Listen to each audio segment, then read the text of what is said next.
Peace, peace. Thank you, Deborah. Thank you, BET. Thank you, Nate Parker, Harry, and Debbie Allen for participating in that. Before we get into it, I just want to say, I brought my parents out tonight. I just want to thank them for being here, for teaching me to focus on comprehension over career, that they make sure I learn what the schools were afraid to teach us, and also to thank my amazing wife for changing my life. Now, this award, this is not for me. This is for the real organizers all over the country, the activists, the civil rights attorneys, the struggling parents, the families, the teachers, the students that are realizing that a system built to divide and impoverish and destroy us cannot stand if we do. All right? It's kind of basic mathematics. The more we learn about who we are and how we got here, the more we will mobilize.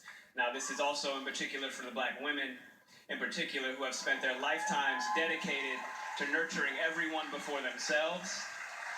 We can and will do better for you. Now, what we've been doing is looking at the data, and we know that police somehow manage to de-escalate, disarm, and not kill white people every day. So what's going to happen is we are going to have equal rights and justice in our own country, or we will restructure their function and ours. Preach!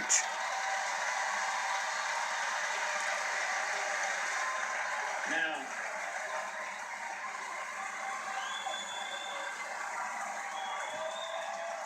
I got more, y'all.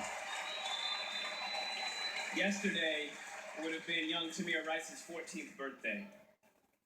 So I don't want to hear any more about how far we've come when paid public servants can pull a drive-by on a 12-year-old playing alone in a park in broad daylight, killing him on television, and then going home to make a sandwich. Tell Rakia Boyd how it's so much better to live in 2012 than it is to live in 1612 or 1712. Tell that to Eric Garner. Tell that to Sandra Bland. Tell that to Dorian Hunt. Now, the thing is, though, all of us in here getting money, that alone isn't going to stop this. All right?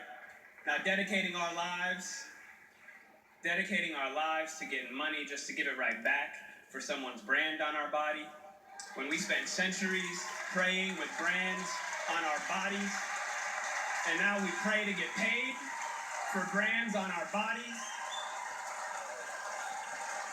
There has been no war that we have not fought and died in the front lines of. There has been no job we haven't done. There's no tax they haven't levied against us, and we've paid all of them.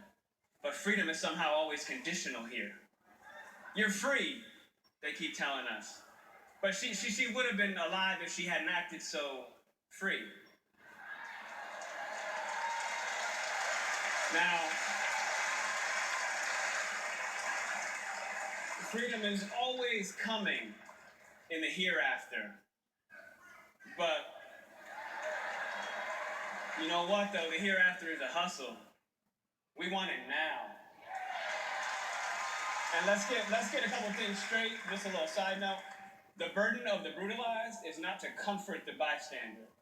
That's not our job. All right, stop with all that. If you have a critique for the resistance, for our resistance, then you better have an established record of critique of our oppression.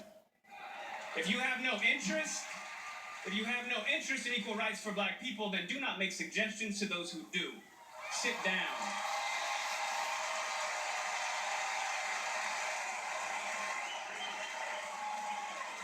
We've been floating this country on credit for centuries, yo. And we're done watching and waiting while this invention called whiteness uses and abuses us, burying Black people out of sight and out of mind while extracting our culture, our dollars, our entertainment like oil, black gold, ghettoizing and demeaning our creations, then stealing them, gentrifying our genius, and then trying us on like costumes before discarding our bodies like rinds of strange fruit.